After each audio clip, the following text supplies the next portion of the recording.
welcome. So we're on Photoshop exercise Cityscape. So I know there was a lot that you were doing this week, and I'm really trying to get you to have a better understanding on masking and the relationship of putting two images together. And a lot of it is practice. So I'm giving you a lot of practice pieces. For this project, it's going to be that you're going to pick a city, any city that you would like. Mine was Chicago. And I want you to build an illustration of collages of sites that are important to that city. It's okay to have some empty space. Think about the composition. Think about how collage works. And the idea of showing me how different elements blend together to create an image. Use the brushing and painting skills you've learned to help illustrate illustration of the city. Good luck and have fun. Some sites in New York and Jersey where an artist put together different iconic buildings, layering them and creating graphics and images with the brush stroke. This is just layering up images. So obviously that street and the Rockies aren't around it. Again, this is just layering different buildings together. I think it makes a really interesting center picture. This one is just the people are all cut out, and then the bridge is cut out, and then this one's great. It's just layering of all these buildings all the way up to the sky, changing the perspective. This one is like off of a grid, dividing up of a building, but it's all being collaged together. This is a more simple, it's an image with some effects on it, which is a pathway and then the trees and the nature. This would be another good example. I'm showing you first the example of what I did. So I kind of combined a whole bunch of images together. I used a little bit of the painting effect, and I masked out and layered things. So it really takes just kind of playing around to create this feel and look. I will go through just some basics. The beginning is, one, I want you to make sure when you open a new file, it should have tabloid 11 by 17. This is a good orientation.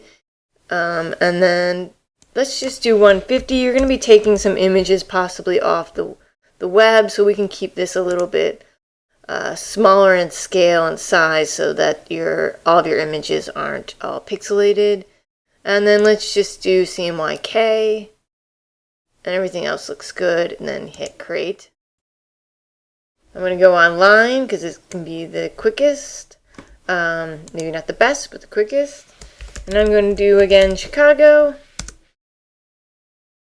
I'm going to do images.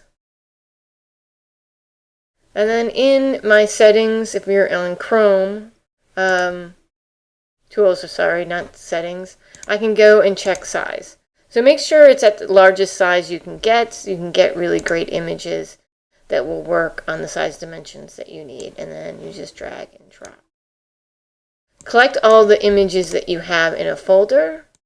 And this has all of the photos I collected for this project. So about 10, at least 15 or more you want to collect, because you don't know what's going to really fit together. You need more images than you might actually use. So I select all of them and I drag them in, and you can either go to the very top of the dashboard and hit the check mark, or you can just hit return and it will create a new layer for each one of your images. So you can see some of them are coming in as smart and some aren't. Remember that you can always change them into rastered files if you're going to change the effect or look of the images. This one I'm not going to keep already because I can tell I want money for it. So let's take that out.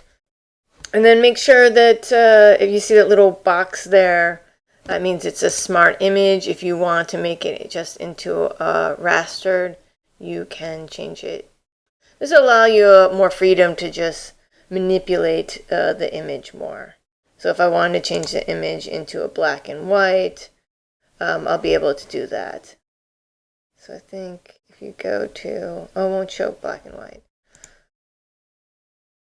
But it's harder to do some of these effects without it being a rasterized.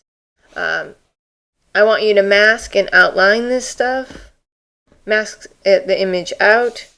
I would like you to put effects on them, and I'd like you to come up with a dynamic illustration that kind of tells a story about your city. Use landmarks that are pretty familiar within the city that you've chosen. It doesn't have to be a city that you're super familiar with, just one you're excited to look at for a long period of time.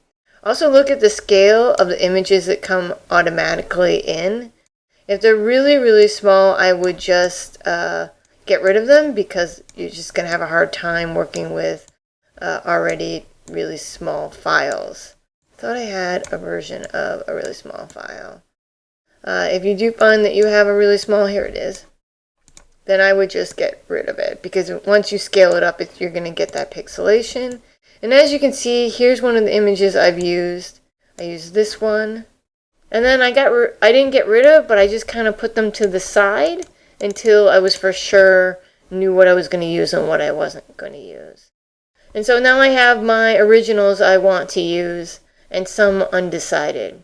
Well, the undecided I can put, if I select them all and hit the folder, I can put them in the folder. So they're really away. And then I could click on the eyeball again to hide them, and then I can click back on the eyeball to open up the ones that I do want to use. And then this is just, you have to kind of play around. What's going to work with what? Start masking pieces off. So play around with the image. Remember, this was what my final image ended up being. A little bit of drawing in, a little pasting things together. I definitely cut out images entirely. I did a lot of masking of images. So, a lot of different scales. Made things really small, really big. Create a story when you start combining things.